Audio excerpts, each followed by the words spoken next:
नमस्कार दोस्तों, मेरा यूट्यूब चैनल सांसारिक उपदेश में आपका स्वागत है। आज का विषय है गरीब की नवरात्रि। एक कहानी। एक छोटे से गांव में कुछ लोग रहते थे। सभी लोग सब्जियां या फल बेच के अपना जीवन गुजारते थे।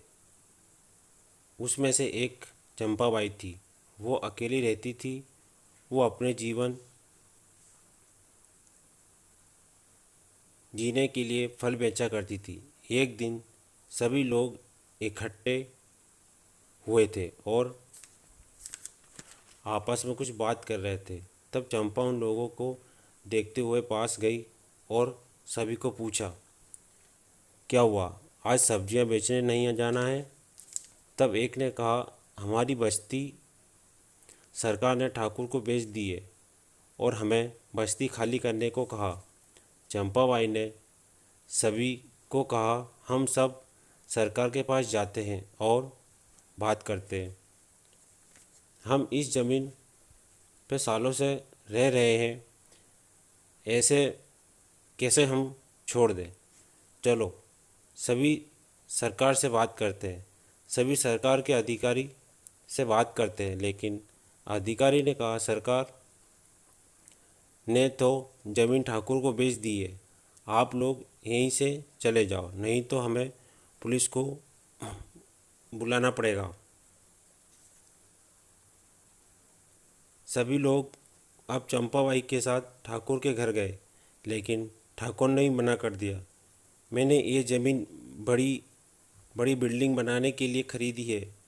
आप लोग यहीं से चले जाओ और बस्ती खाली कर दो। अब सभी लोग धीरे धीरे करके बस्ती खाली करने लगे। कोई जंगल में रहने के लिए चला गया तो कोई फुटपाथ पे। अब चंपाबाई अपना जीवन गुजार रही थी। जब फल बेच रही थी आ रही थी, तब चंपाबाई को आवाज़ सुनाई दी कि मेरी कोई मदद करो, मुझे खाना खिला दो। चंपाबाई ने देखा तो एक बूढ़ी और औरत थी। उसने कई दिनों से खाना नहीं खाया था। उसका चेहरा मुरझाया हुआ था। तब चंपाबाई ने फल की टोकरी नीचे रख के कहा, आप ये फल खा लीजिए। बूढ़ी औरत ने सारे फल खा लिए। चंपाबाई ने पानी की बोतल से पानी निकाला और बूढ़ी औरत को पानी दिया। बूढ़ी औरत ने चंपा को दुर्गा माँ की मूर्ति दी और कहा, आप दिन रात इस दुर्गा माँ की सेवा करना, कल से नवरात्रि शुरू हो रही है। अब चंपाबाई मूर्ति लेकर अपने घर चली गई। घर जाके मूर्ति की स्थापना के लिए घर की साफ सफाई करने लगी और गांव वालों ने भी चंपा की मदद की। अपने घर में अच्छी तरह से दुर्गा माँ की स्थापना करके सेवा करने लगी। देखते ही देखते 8 दिन निकल गए थे। अब वो ठाकुर बस्ती खाली कराने के लिए आने वाला था और माँ दुर्गा का आखिरी दिन कल था। ठाकुर बस्ती में आकर सभी लोगों को देख रहा था। कुछ लोगों ने बस्ती खाली कर दिया था तो कुछ लोगों ने अभी तक बस्ती खाली नहीं की थी। तब चंपाबाई आई। ठाकुर ने कहा, मैंने तुम्हें कहा था ना, मैं आऊँगा। आपने अभी तुरंत बस्ती खाली नहीं की तो मैं सारी बस्ती तोड़वा दूंगा। चंपाबाई ने बस्ती बचाने के लिए कई कोशिश की। 2 दिन रुक जाओ, नवरात्रि चल रही है। लेकिन ठाकुर ने चंपाबाई की कोई बात नहीं मानी। चंपाबाई रोते हुए अपने घर में चली गई। ठाकुर से अब रहा नहीं गया और अपने मजदूर से कहा, जिस जेसीबी से घर तोड़ दो। लेकिन घर तोड़ने की बजाय जेसीबी टूट गई।